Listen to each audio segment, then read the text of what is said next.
Hey guys, VaulSC here. I hope that you're having a great week. Today I'll be taking you through a bit of a battle report between the Ikari company, mercenary faction of NA2, and of course the other NA2 mercenary faction, Druze Security. So it's mercenaries versus mercenaries, and it will be on the custom mission Neural Net, which we'll talk about in a moment. But good old Infinity N4 by Corvus Belli, the old bat rep. And some of you will note that I haven't really done very many of these bat reps recently. This will possibly be my first one of the year. I've been playing Infinity for about 6 years now, and previously I was doing about one of these every week, but the nature of the channel and the nature of my YouTube has changed somewhat. Many of you guys will notice that there are other people using my format now to do bat reps, and which is great. Love the guys who have run with my format and doing their own thing with it. Looking really, really good. Also, a lot of my channel reviews stuff of factions. I don't do that so much anymore. Army lists reviews. Other people are doing that. What I am focusing on nowadays is my new sitcom show, Table Game Fun Times. And although the video you're watching right now really just is a like one-click record and it's up on YouTube, no editing kind of deal. I'm now sort of filming and producing a show which takes me months and months and tons of hard work and brings the world of Infinity to life with a really, really cool stop-motion animations.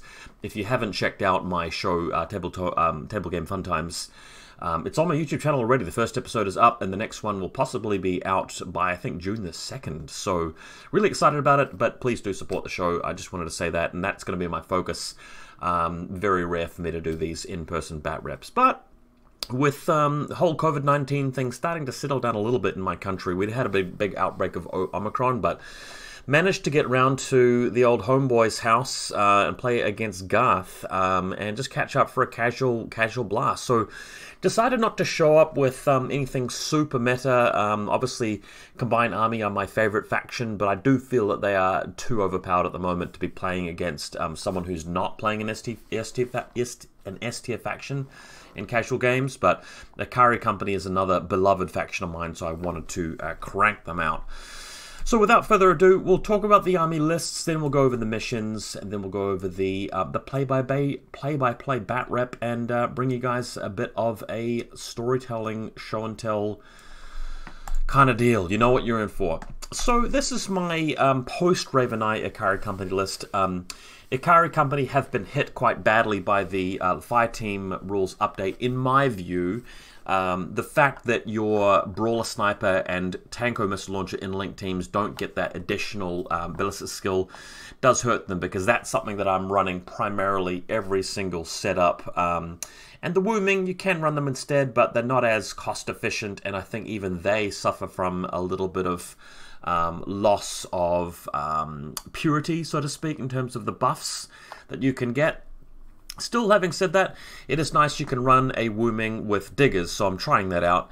I do like the idea of being able to push the Wooming to the midfield, get a couple of angles with the HMG, and pick things off that the Diggers can't engage at long range, and then once the Diggers do have an opening, you can throw them in there, and they start to become just a little bit more egregious when it's an additional dice on the burst, obviously, and they can even gang up together on a single target to really wallop somebody in close combat, and they are amazing in close combat, as you guys know. Even though the Kaisotsu's and the Brawler, the Tanko is still just, I mean, they don't get the buff anymore, like the full buff. They are +1 ballistic skill, not +3. It's still worth taking them just because they're so cheap. And, like, what else are you going to take, really, in this sort of sectorial, right? So that's the thinking there. This list is trialing the double Karakuri. I'm really just in love with the Karakuri. This is an edition where it's kind of hard to prevent alpha strikes. Karakuris are just one of the tankiest, toughest things in the game for their points. They are about as resilient as a tag once you've factored in the remote presence and the total immunity and the 3 wounds and the 3 armor. So they're about tag level resilience, but they cost half as much as a main battle tag, and you can repair them with your engineer, so you always want to take the little Yao Zhao there. So, trialing the setup, I've played a couple of games with it. It's quite fun, and you can really have a good game of it. I feel like this list doesn't, absolutely crush with an Alpha Strike, but it also is quite resilient to a lot of stuff that other people can do. So you get to have a really good, intense, engaging game of Infinity, which is sort of appropriate for good casual play. This, again, will still get rolled by the real meta stuff, you know, Combined Army, Ariadne, Nomads at the top level. It really doesn't stand a chance against, like, the absolute tip-top tier of the game at the moment with game balance. My opponent is running something like this for this game. This is an approximation. As you guys watch the pictures that I'll put in my battle report, you'll notice little bits and pieces where either he's made a mistake with the army list building, or more likely, I've made a mistake with my recollection of what he's taken. I can tell you this is a game where he runs the Fiddler with one Jackbot. I feel like this is a mistake. You do really want to take both Jackbots in this sort of setup. The Fiddler is the best thing you can have in Druze at the moment. The Fiddler is an overpowered unit. It's just a little bit too much because you can send the Jackbots forward and break coherency at the end of the order, but still get all of the shots in. And the Vulcan shotgun that they can have... I mean, shotguns are overpowered in this edition because they force you to choose between dodging or shooting back, and regardless of which one you do, the Jackbots or whoever's controlling the shotgun can then choose the most appropriate choice to really punish you. And they're very cheap for what they do. Fiddler, of course, does come with some excellent stats, and he provides an amazing engineer for this faction, something they didn't really have in the past, so he's really single-handedly made Druze a lot better in the meta. You know, last edition, Druze were near the bottom. Druze at the moment, for me, are close to the middle, if not above average. Now, I may have got this wrong in my recollection of his play here, but I do vaguely recall him having the basic Druze hacker and the killer hacker. He may not have been running this setup, but in this sort of situation, it's not really advisable to have the basic Druze hacker and Valeria Gromos, in my view. I think you really only need one of them. And what I prefer to do in Druze is just take the killer hacker for the pitcher, and of course, I mean, the killer hacker itself is fine, but the pitch is the main thing, and then Gromos can join their link. I think with a fire team's chart, though, maybe she can't. Let me just check. Gromos, yeah, Gromos would disrupt the link, so that's why he's not including her in the team, but I think that you could probably save points by turning this Druze into something else that can count as a Druze. Now, unlike Ikari Company, you can make a pure fire team this way, so you've got the Brawler that can join the Druze, and then the Diggers also count as Druze, so that's what allows you to make the pure fire team core. Actually, no. I have misrepresented my opponent's list. I think that one of these items here is actually a Brawler Sniper, so it was probably the Killer Hacker. So in my approximation here, I've probably got that wrong. If you put the multi-sniper in his list like this, that looks much closer to what he probably took. And I do remember him taking like a helper bot, like a Nazmat, so he's probably got in that there somewhere and -1 point from something else. Cool.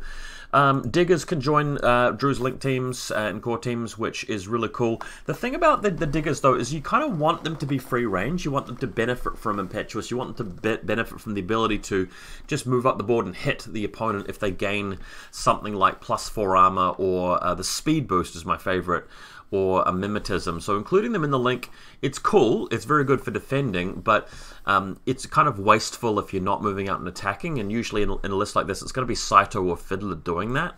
And taking the 18-point guy definitely is a waste, so you can save some points there. They're just so likely to get a reasonable gun or something they can use, and even if they don't, the other members of the team are doing the long-range shooting. These guys are doing the short-range shooting, so regular 14-point digger is always the way to go. My opponent trying out Ada because, again, she can also join teams. Let me just check. Yeah, she can count as a Druze herself, which is amazing, and adds a mine. So for 20 points, she's a lot cheaper than a normal Druze member, so I think she's okay now. She's a bit better than she was before. I personally still probably would just take a Brawler or something else, but I can understand why you'd might want to have her in there. So yeah, apart from that, the list is generally looking pretty cool. I think if you're really serious about Druze, you want to be trying to sort of rearrange this to get the Trip Hammer in there, because the Trip Hammer just has such great capability at such low cost. It really is a great addition to the sectorial if you're not running Scarface, and I think that between the two of them, I now prefer the Trip Hammer over Scarface. for the potential. But look, my opponent is getting better at writing these meta sort of Druze lists and throwing in his own flavor, of course. And this is a casual game, one of the first he's played in a long time, with having a new family and with the lockdowns from COVID. So just good to see an all-round fun list in there. Now, Neural Net is a custom mission that you can get by checking the link in my video description. This is a mission that is custom, but don't be fooled by the fact that this is homebrew. This has been play-tested hundreds of times online on Tabletop Simulator with people playing in actual tournaments and really giving it a good run. And the feedback has been overwhelmingly positive. It's been the most popular mission I've made, and I've made about 7 or 8 of them now, and this is always in my tournaments. Neural Net is a mission where it's got the classic grid of 9 objectives, very much like what you see with the classic comm center. And if I can just grab a little pen tool here, it's been so long since I did a bat rep. It's been a while since I actually, you know, even went through this. But you'll see that there are 9 objectives in a grid, and basically you move over, you do a willpower check, and you capture it, and your opponent can capture it back off you. But you get 1 point for each objective at the end, so a maximum of 9. If you have all 9, you get a bonus point, and that's how you get to 10. So very, very simple mission, easy for a new player to understand, and that's one thing people love about it. The thing that makes it a bit more interesting is that for turn number 1, or round number 1, you are at a +3 to all willpower attempts to grab a button. Turn number 2, there is no bonus, and then turn number 3, or round number 3, there's a -3. So if you leave the button pressing to the end of the game and you do all the shooting and killing first, it's much harder to grab the objectives back off your opponent, and it will waste more orders, and you stand a greater chance of just flubbing the rolls and not getting it done. And people love that because the principle really is in Infinity that in round 1 you just do killing, and then in the last round you make a last dash to get the objectives, because of the way that the game fundamentally works. With order count, your models generate orders when they're alive, so you generally have fewer and fewer orders the further into the game you get. So that's why it's a good idea to try and gut your opponent's order pool and then punch the buttons later with your numerous forces. But this forces you to sort of spread out the strategy a bit and actually do a bit of button pressing earlier on and focus on the mid-game a bit more and spread out the action and the intrigue and the engagement and the focus and the mission throughout the 3 turns, making it a bit more evenly balanced and interesting and tactical. People really, really enjoy that. The other thing that makes this mission interesting is that you can nominate 1 secret objective at the start, and that will be locked for your opponent. So if your opponent comes through and tries to press it, they won't know it's the locked one until they've succeeded in a willpower check. Then their order is wasted, and you can inform them that they can't grab it. So one common strategy, for example, if you're the player over in this chair here and you're up against your opponent here and they've got a specialist ready to go and you can see they're about to punch this button on their first order, you can nominate that one to ensure that this mechanic's not wasted, to ensure that you get the benefit from it, meaning your opponent, you know, will lose that objective and they have to move on. So that's a very common strategy. Another strategy you can go for if you are a bit more advanced with it is to try and pick one of the objectives that you know that you're going to take, that your opponent will try to take back off you, because swinging an objective back is a swing of 2 points effectively, and it's really huge in the late game. And if you can force your opponent into a situation where they're counting on swinging this one back and that's their only way to win, but it turns out to be locked, you can sort of get your opponent planning incorrectly and sort of working out how many orders they need to complete their turn, and then are all falling flat. And that can be such a powerful play compared to this, but you run the risk of them not going for that objective at all and just grabbing a whole bunch of other ones, and that's the downside, which makes this mission tactically deep and interesting. So that's really what's really been motivating a lot of people to try this and play this. Again, check out the link in my video description to get to the exact rules if you want to have a read, and try it out yourself if you haven't already given it a go. Cool. Alright, so let's get into this game. My opponent actually bought me a present, which is the Micro Art Studio little command board, so he just gave this to me for free. I think because he feels sorry for me using the cardboard cutout tokens for so many years. Don't tell him this, but I probably still am going to use the cardboard cutout tokens just because I'm so used to them. But look, these do come with magnets and stuff, and they're also very, very useful for my filming of my show, Table Game Fun Times. I'm having that in the background for people to use as well. Alright, so for this game, I had the opportunity to choose first turn or second turn, and I chose first turn.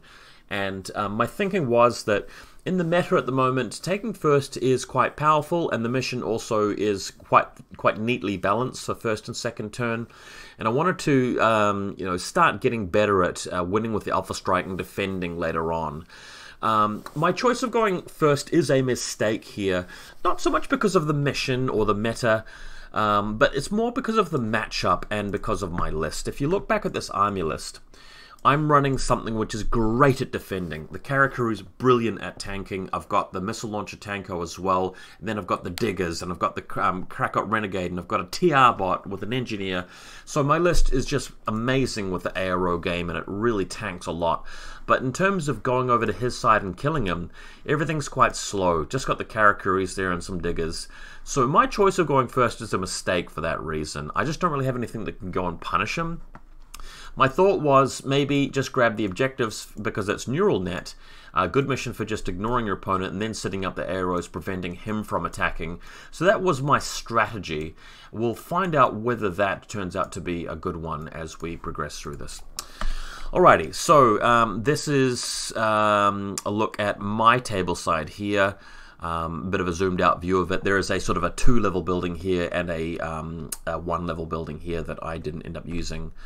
So, on my left flank, flash pulse spot, just covering this left-hand objective with a little pal bot nearby. In the building, there's the wooming and a couple of diggers. I've got these custom diggers here, mainly for my left troops because my left army will use them the most. Diggers, if they've helped, I mean, they've helped most factions, but the one faction they've helped the most is Vanilla LF. In fact, so much so that previously I only preferred OSS, now I only prefer Vanilla LF, partly because of the diggers, partly because of the fireteam rules changes, but it's a clear favourite for me to go for Vanilla LF between the two of those. I think I got a light flamethrower and maybe like +1 armor for my roll, so not the best. There's the ground level one there, and in the center I have a 5-man link team with 3 Kaisotsus and the sniper right here who's the link leader, and the tanko who's the only one standing up, of course watching these long fire lanes along there and there.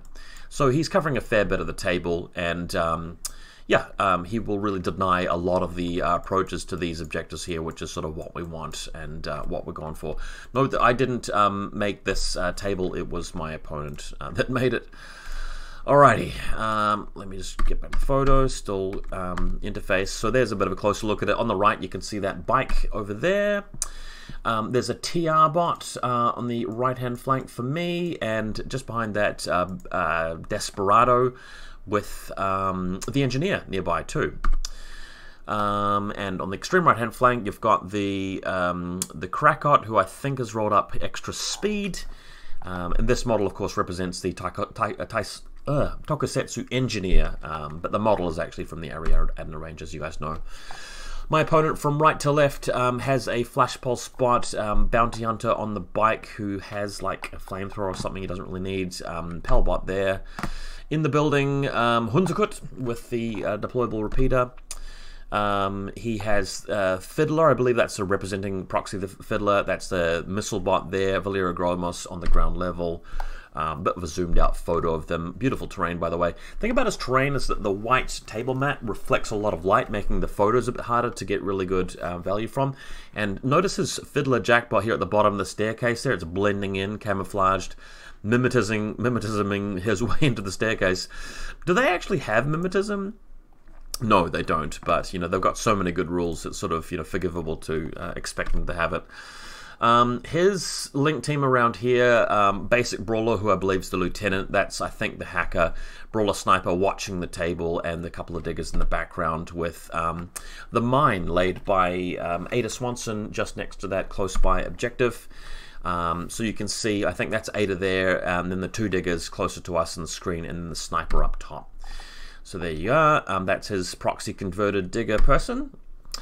My reserve troopers are 2 Karakuri. I spent the command token to have 2 reserves. I think that's a really good thing to do if you're going first, because unless you're really desperate for a lot of command tokens throughout the game, taking 2 reserve troopers is very beneficial if you're trying to attack and really get the better of your opponent first turn. So the first one is first floor up here, and the second one is right next to the Link team with the Kaisotsu, and they're just ready to push out through either sides and grab objectives, because I've got it in my mind that the game plan, the strategy for this game is just to grab a whole bunch of objectives early, get the bonus, and then camp and provide arrows and stop my opponent from really doing anything, just because I've got a much better long-range game than he does.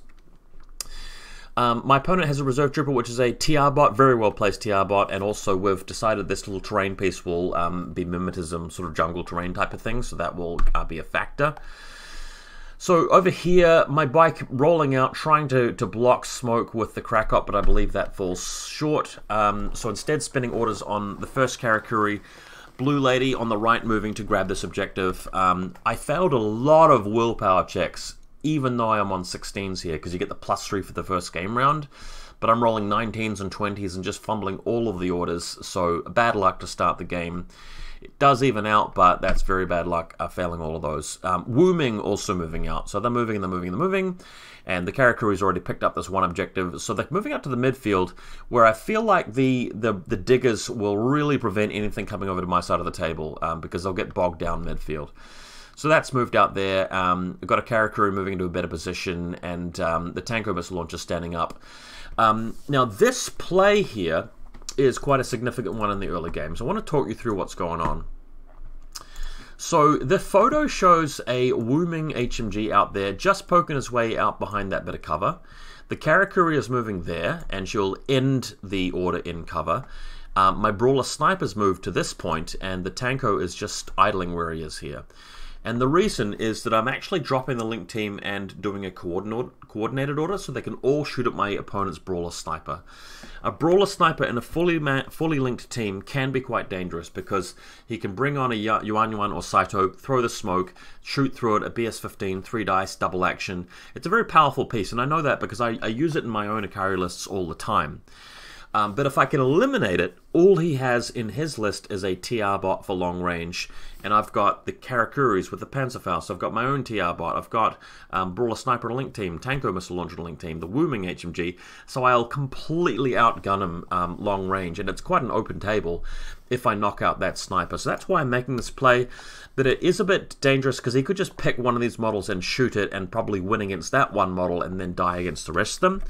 So here's the Sniper's position. He's up against all of those people out in the midfield, and my opponent makes the decision to dodge. All things, considered, it's probably a good idea because it gives him a chance of surviving. He can just, run back if he beats some of the face-to-face rolls there, and if he shoots, he's getting hit by 3 different people. So that effort and that resource that I put into this turn making this happen has forced, him to dodge, giving me a really favorable attack. And it does succeed, and I do wipe out the Brawler Sniper, so that's actually a big leg up to me at the start here. So this puts me in a great spot. If you look at this, I've got one Karakuri behind that wall there, another one in the midfield. I've got the diggers, out here as well, and the Wooming can't really be assaulted. These two here are actually watching some really long lanes through there, and I've even got my TR bot further down this part of the photo. So for him to really get out and do much, it's going to be very, very difficult. He's going to have to stay to one side of the battlefield, and that's kind of what I'm going for. Gives me the chance to grab more objectives next turn. In fact, I've even moved my Brawler Sniper from this position all the way back to the backfield because he just doesn't really have anything to attack. So I may as well pick up more lines of sight. Even though I'm not even in cover, he's just got nothing really that can attack this Sniper because I would just outrange him. So this guy's got some angles, this guy's got other angles, and it also helps me to defend the back line against Yuans and stuff. So really just setting up that blockade as planned. The other digger moving into position, reforming a 3-man Link team there as well, hiding behind a little bit of cover just because I've got the fire lanes covered with the bigger guns. So there's the position. Wooming also moving back, making sure they've all got enough cover, and I'm just sort of daring him to come after me with something, and I don't think he will because of the way that everything is set up there. TR bot, just to really solidify things, moving up here. That stops him from coming around this side of the table, around the extreme right-hand flank. and his link team is sort of locked down and relegated to this building here, with the TR bot also spotting for Yuan droppage and maybe Saito appearing. So really just making sure I've done a thorough job with the board control. Lastly, Krakot just getting into a bit of a closer midfield position, and then it's pretty much over to him. So my opponent zooming out with the bike, trying to drop smoke. Smoke will be extremely helpful here because most of my arrows don't have MSV, it's only the brawler. So that will be one way that he can move in to press buttons. The Fiddler moving out around here, and the Fiddler is a great opportunity for him to jump in and press buttons. Luckily, my big ARO network isn't covering the one sort of left-hand flank on my side, so he does go after that, moves through and manages to punch one or two buttons around this, you know, secluded, covered side of the table, so you can see him on the left-hand side of the photo there, just grabbing that, and the bike moving as far forward as he can without getting blown up by all of the ARO bits. So he does manage to get the bike all the way around to the left-hand flank behind this very low wall, just barely avoiding the arrows at this point. A Fiddler has moved around to the left flank and just managed to pick up, I think, 2, maybe 3 objectives now against my 2. So it's a solid thing to do because he's getting the +3 bonus at this point in the game, really well worth doing, and you know there are some blind spots to my big arrow network. Now, the important play here is for my opponent to reform the link team, get enough people in it so you can fire these pitches. And I applaud this play. I think he's done a great job here. I've played against his Druze list several times now in N4, and I keep telling him, if you want to be serious about playing Druze, you need to be using this strategy because it's the one thing that Druze do really, really well. I would argue right now, and I'm being serious about this, that in terms of hacking capability, like the ability to really wreck your opponent with hacking, #1 faction right now is Combined Army, because you have Bittenkiss and the Anathematic, and the raw potential those two units have with the TR bot, sorry, the T drone is really massive. With the Anathematic being you know, having the Trinity +1 upgrade and Whip 16 and surprise attack and all of that. #2 faction, I think, is Onyx, actually, because Kurnau and Bittenkiss and Norkius are all going to be in there anyway, and you've got the pitches, you know, between Kurnau and Bittenkiss, and it can be quite crushing. But the third best faction for hacking capability, it's not even Nomads. I think it's Druze, because if you're talking about the pitcher game, which is the all-important thing, they have the X-Visors on their pitches. And that's the real valuable thing about this faction that they can do that other factions can't. Firing the picture with the X-Visor, with, you know, a lot of reliability. I still think my opponent needs to have the baggage bot in his list to refill, but being able to fire these out with full ballistic skill bonus and, you know, no range penalty is brilliant. So I've been telling him to do this for a few games now, and he's finally doing it, putting the pitches out there, and that enables him to go after, you know, my troops with them, with hacking and spotlights. Now, I got a little bit unlucky in my first turn, and my opponent then goes on to get a little bit unlucky with his first turn. This is Valeria Gromaz trying to hack me and put spotlights on, so that does happen. One of my diggers does get hit by it. In fact, I think the Wooming actually got spotlit, so the missile bot goes for him, and I managed to reset and only take 1 wound by passing, you know, 2 armor saves out of 3. So that leaves him with a couple of orders left to reposition, get into cover, and hide. But as you can see here, the Wooming only wounded once, so a little bit lucky from me. Having said that, I was quite unlucky with my first turn with button pressing. The Hunzakut also laying down a repeater here in the midfield, and this really is what brings my opponent into the game and really makes this a close game, because I've absolutely dominated the field long range. I've got much better long range guns than he does, and it's a bit of an open table, but his hacking game is good and his repeater network is now very good, and unfortunately I happen to be running a list with 2 Karakuris and 2 diggers and a Wooming. So these are the guys wanting to get into the midfield, press buttons, and I can't do that now because of his repeater network. So great play by my opponent. I do want to say that this is a matchup that is kind of useful for Druze, kind of good for Druze. If you are playing this Druze list or you're thinking about running it, just bear in mind that you come up against Vanilla Ariadne or Cosmoflot and the opponent knows what they're doing, they will just wreck you. It's just not even funny. They will absolutely just steamroll you with those bears. So don't think that this is a universally good strategy, but it is an excellent strategy for this game. So my Desperado moving up, trying to get some smoke down. And then trying to move in to hit these repeaters. Now, this is my turn 2. I did get a bit unlucky with removing the repeaters, but this is a very efficient turn as the Desperado moves out, does get spotlit in the process. That doesn't matter. She's moving through and using her assault pistols to gun down these different repeaters everywhere. And this is only using Group 2's orders. Getting a smoke down here as well to avoid, I think, the TR bot. Getting through and just knocking out this other green repeater you see there. So this frees up the diggers, frees up the Wooming, frees up the Karakuri, and he makes his way all the way around here to this wall where the Hunzakut is.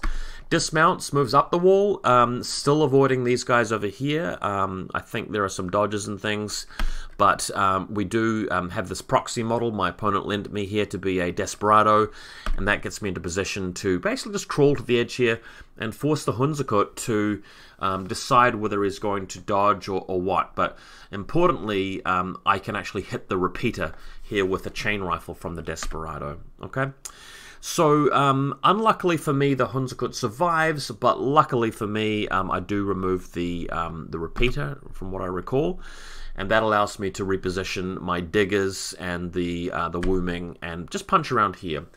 I decided I'd have a crack at taking out his TR bot, because that would allow me to move my Karakuri to his side of the table. So this is a bit of a risk. The Wooming stands a better chance of killing the TR bot than being wounded by it, but I am damaged from that smart missile. But I thought I'd take a bit of a risk. I mean, it is a calculated risk, but still a risk. And I did manage to knock him out eventually by doing this. So the TR bot does go down, but he can repair it. So there's the Wooming blasting away at the TR bot's position, which is in the distance, you know, further out there. I may as well circle it while I'm doing this. So that's the spot here. Oh, I've hit the wrong button. Let me see if I can draw, is what I want. There we go. So that's the position of the TR bot, just in that long-range firefight, if that makes sense. Okay. So the Karakuri can now move forward to this objective here, and that's sort of in my opponent's territory. She picks up the midfield objective as well and goes for this third one. And the play here is that this objective has been locked from my side. That's why I'm going there, because if she ticks this objective off and my opponent takes it back in the final turn, my opponent will be spending orders to move to it, spending orders to attempt it, and in that last turn at -3, he might be trying to capture it on 10s or less. And if he fails a couple and then grabs it, and then I reveal that it's been locked, that's going to be a huge game-winning play for me. So that's why I'm doing it. So she goes over there, goes to grab the objective, also trying to take on Ada with her multi-rifle, but unfortunately for me, you know, the range span's not great, you know, over here, and I'm just getting hit by the SMG, and she's in a full link team, so that proved to be difficult. Karakuri does get wounded, but I decided to leave her here. I just wanted to have her as bait, to be honest. I'm happy for my opponent to spend his second turn just sort of chewing away on her. I can even Gizmo kit her later, and I'm just not too worried about losing her. She's done the damage, and she's pressed the buttons, and in the final turn, I'm at -3, and pressing the buttons won't be that great. Cool. My opponent's turn 2 decides to bring on the Yuan Yuan. This is a mistake bringing him in the back, just because I've got so many things around here to defend, and he needs, you know, more smoke throwing stuff on his side of the table, but he tries to land it there anyway. Ends up failing, and my opponent is actually rewarded for making this mistake because he gets unlucky, and or lucky depending on how you look at it, and the Yuan Yuan is now at the backfield of his line. I must also say that I love his conversion here from this Yuan Yuan, putting the Druze helmet on it, and just sort of doing some guns and things, swapping around. Looks beautiful. He's done an amazing job. But yeah, I really think that he should just be moving the Yuan Yuan on his own table edge, just from starters, because he's up against such a strong ARO presence from me. Having the smoke really will make a difference, and that's what he needs. And the Yuan Yuan can impetuous in the final turn, throw the smoke. He really needs that. Okay, so my opponent on the left here, you can see him moving out with a bike as well. That's also impetuous. He has a jackbot climbing up the wall here to take on my Desperado. So the plan here is just to move him up, kill the Desperado. That frees up the Hunzakut, so the Hunzakut isn't going to get hit in the face with a chain rifle when it activates, because the Desperado will have been removed. So that's what happens Vulcan Shotgun goes off, and then, of course, the sneaky old Fiddler can move around the back here and grab this objective. I also chain rifled his Jackbot and didn't kill it, which was annoying, and now he has the Jackbot, so my opponent getting some little lucky rolls here and there. So my opponent's still grabbing the objectives quite nicely and moving forward.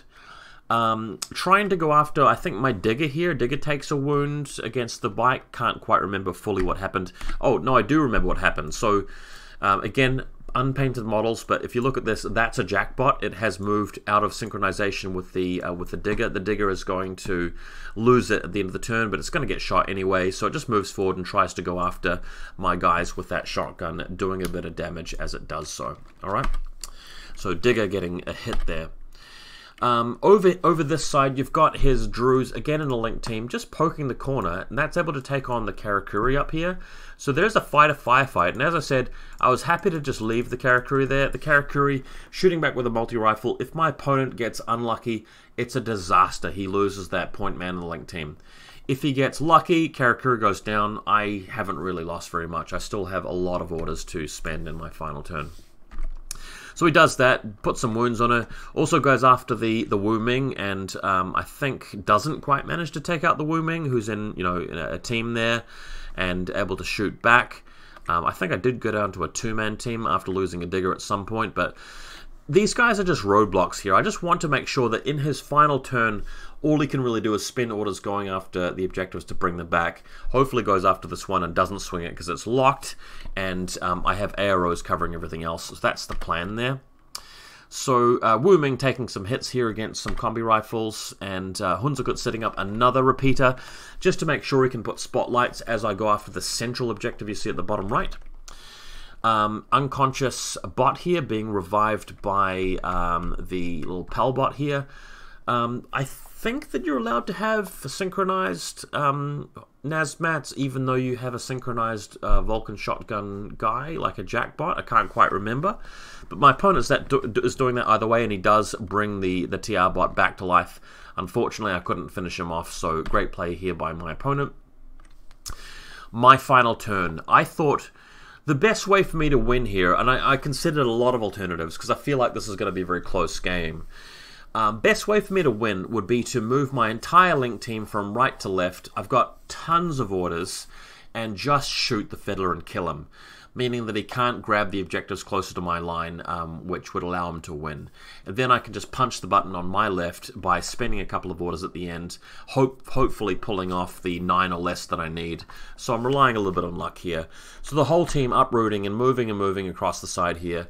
I did get them into line of sight to actually attack the Fiddler, but this is where my dice really turned out quite badly. So moving in the missile launcher and the sniper and the combi rifles, and everybody's having a go at him, but he's just passing the dodges, rolling crits and things, and he gets to safety. So my opponent really having a good run of luck there with the Fiddler, me wasting a ton of orders, and giving him the ability to move out and press a button, and it stops me from moving in and pressing the button. So at the end of this, I didn't quite have enough orders to successfully actually punch this button at the end, which was quite crucial.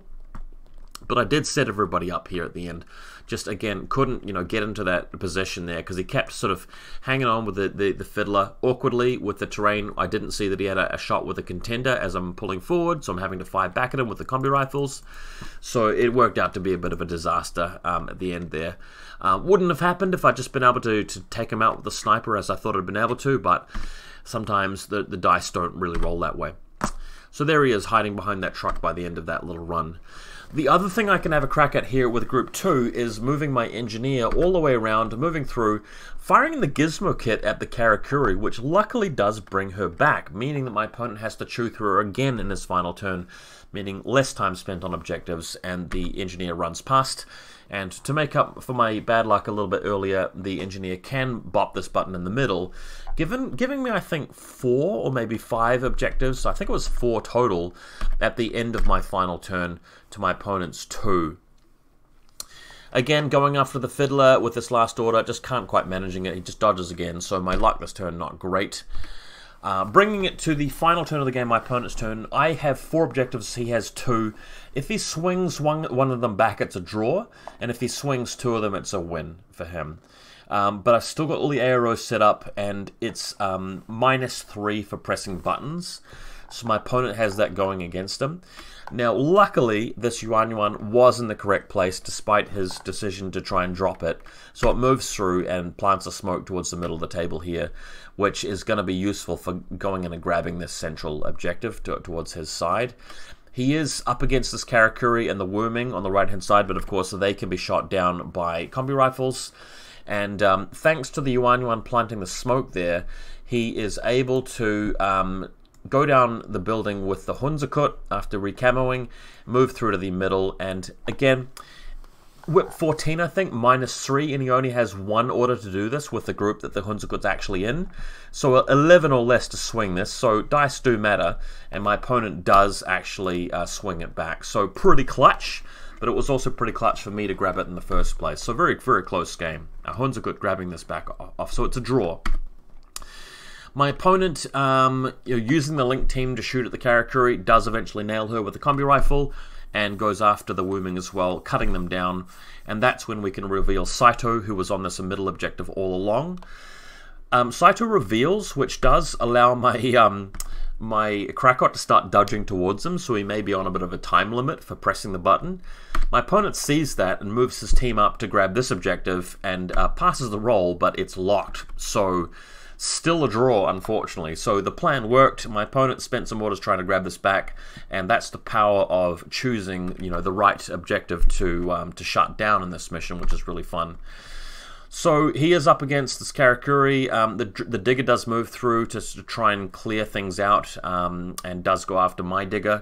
And then, of course, Saito going for this objective. He has 2 attempts at it and needs like a 10 or less. So what's that? A 75% chance of doing it, and he does end up grabbing it. So this game does turn out to be a loss for me and a win for my opponent.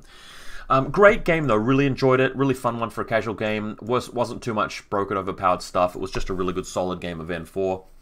My opponent made some good plays. I liked what he did with his pitches and with his Hunzakut and the position of his drone bot, and I thought his fiddler plays were really, really good. The Yuan drop wasn't great. There are a few things in his list that weren't great, and the angle that he was holding with his a Brawler Sniper, not good. I don't think he should have really been watching the table with the Brawler Sniper at all. You have to hide it. I made some good plays, but I also made the main incorrect decision of going first. So that, if anything, was the main thing that I did wrong, which is why I think I deserved this loss. Both of us got lucky and unlucky in different parts. I don't think this was one of those games where luck was a huge factor. Sometimes in Infinity, luck is a massive factor. But for this game, I think it really came down more to the nature of the scenario and the nature of my army list.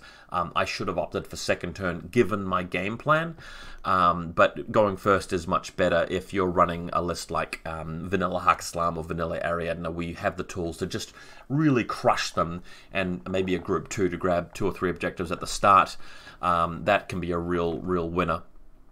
So Neural Net, do give it out. It's a wonderful little mission. Apologies, guys. Even if you like these bat reps, I won't be doing that many of them. I do stick to TTS a bit more these days, and I'm spending a ton of time scheduling acting sessions and doing stop motion animation and video editing for my show, Table Game Fun Times, which means the world to me at the moment. There's nothing in my life that I care more about than making that show happen. So hopefully you guys enjoyed this. This is a rare one. Please do check out my show on my YouTube channel. If you haven't already, episode 1 is out. Episode 2 is coming out in a few weeks. Can't wait to show you that one. But as always, appreciate you tuning in.